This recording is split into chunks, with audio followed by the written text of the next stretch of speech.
Okay, we've got our squirrels all cleaned up, and I've put about 4 cups of water in there, 4 cups, in a roasting pan. And we're gonna make us some squirrel, and everybody's gonna love it. You see, what stops a lot of people from enjoying wild game is that they don't know how to cook regular food, let alone wild game, and so they only get to enjoy it every now and then. Well, I know how to cook regular food, and I know how to cook wild game, so I eat it all the time. We're going to put, I don't know, about 10 squirrels in here, and that's going to provide a lot of meat. There's going to be a lot of picking going on because squirrels have kind of fine bones, but they are delicious once you get past the bones. And another thing here is that these squirrels are they're strong animals. They climb a lot. They use their upper and lower body quite a bit. So it's going to be tough meat. So you got to use a moist heat method to break that down and make it tender.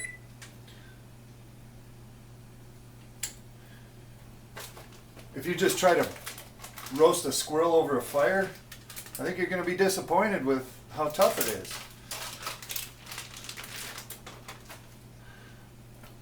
Now, we got some water in there, and this is I'm going to make this real easy for you.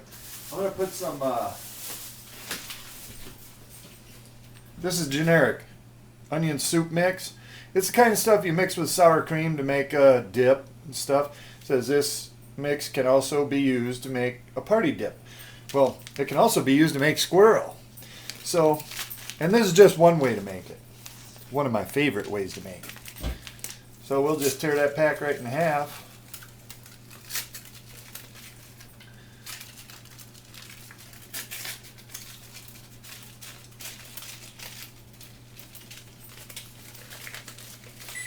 We've got our oven on at 350 degrees, and what's going to happen here is that moisture is going to evaporate, and it's going to hit the lid, and it's going to come back down, and it's going to wash all that stuff into the squirrel and into the mix and into the water.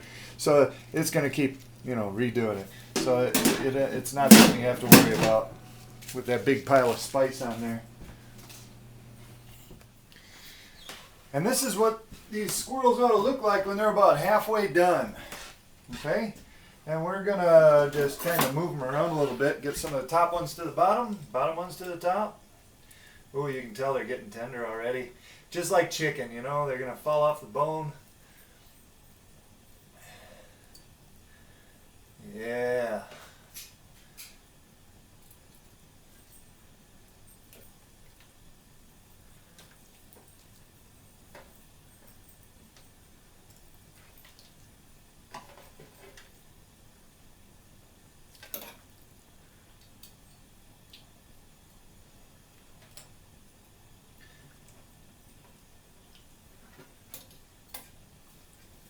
That onion soup is what my mom used to use to cook squirrels when I was a little kid. And boy, does it do wonders. It flavors them up. It's easy too, It's weird that she would do something like that because it's normally, she's a home cook kind of gal and everything. And so, apparently sometimes she did use this sort of thing. Which is perfect for me because I don't have a lot of time to cook. I'm out collecting squirrels and stuff.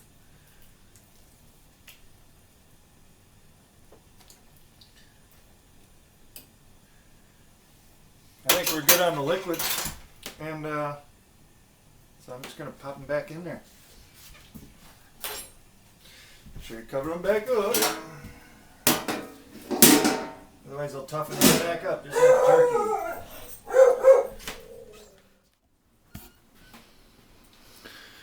Well, our squirrel is done now, and I've picked most of it off the bones. That's about 2 squirrels right there. Now, I'm going to show you how tender this is.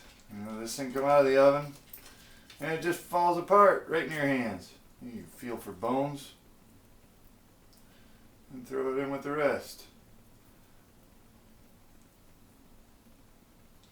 It's so easy to debone a squirrel. Just cook it until any meat. Just cook it until it falls apart. And then don't forget the back straps. Squirrel's got some big chunks of meat back there. Look at that. Man, people say they don't want to pick through that. They'll pick through a crab, won't they? I think I'd rather eat squirrel than crab on most days. I don't know, catch me in the right mood. I'll like crab too, but I like squirrel more often. So, we get that all done, you end up with this. Now, you wonder, what am I going to do with all these squirrels? You know, what am I going to do with all these meat? I can it. So, that's just me. You know, whatever leftovers I have, I can them. And that way I can enjoy them another day. Thanksgiving leftovers, can them. You can have ham and turkey all year long. Okay, I've decided that we're going to make fried rice out of this squirrel today. I like fried rice and I like squirrel, so why not bring them together? We've got a hot pan, cold rice, already cooked. We've got some onions with a whole clove of garlic chopped up, and some frozen mixed vegetables, carrots, peas, beans, corn, all that together. Along with that, to bring some flavor with it, sesame oil, toasted sesame oil. Awesome stuff. Awesome. Just takes a drop. And it's really expensive. It's like $7 a bottle, but a drop or two isn't gonna hurt. Soy sauce, of course, and then we got some garlic, salt, and pepper. That's about it. Pretty simple. The bachelor way of cooking, that's the way I like it. So now we're going to use some healthy stuff now. Extra virgin olive oil. Let's go ahead and give her a little bit there. Now we want the oil from the garlic mainly, but the onions too. We're going to just saute them real quick.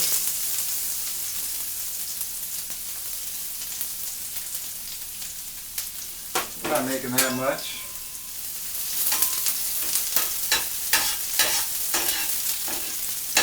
Man, smell that.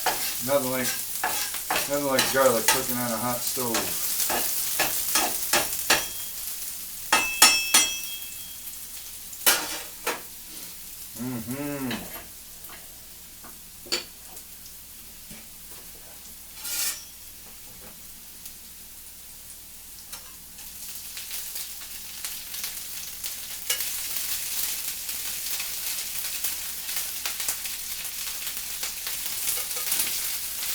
I don't make it mainly rice. I make mine like a third. You know, a third meat, a third vegetables, and a third this here, whatever. Medium heat. You break up all them rice balls. Nothing to it, really. Get a little oil on them, and they won't stick again.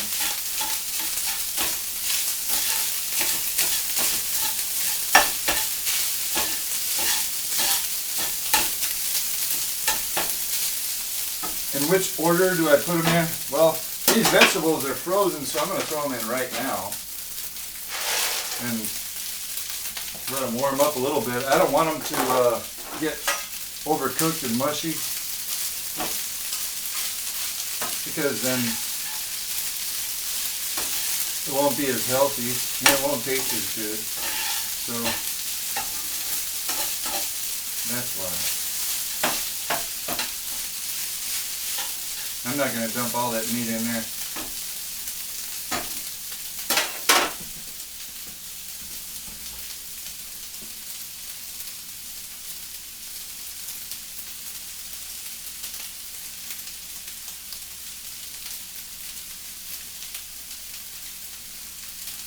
Some folks even scramble eggs and throw them in there with it.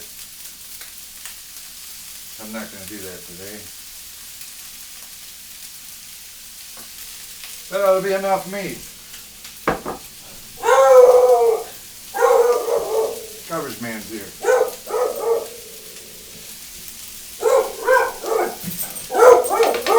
You let him know, Scrappy. A little salt. You like to control what's going in there. So put it in your hand first if it's a wide open mouth like that. Otherwise you can't take it out, you know. Now for this here, oh, awesome stuff. If you ever get the chance at a friend's house or something, take the cap off a bottle of this and smell it. You can't help but fall in love with this stuff. Oops, a little much in there. And a little soy sauce.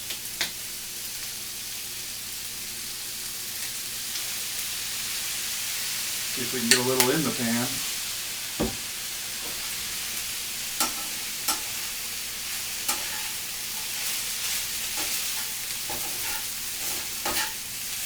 Scrappy, you letting them know what's going on.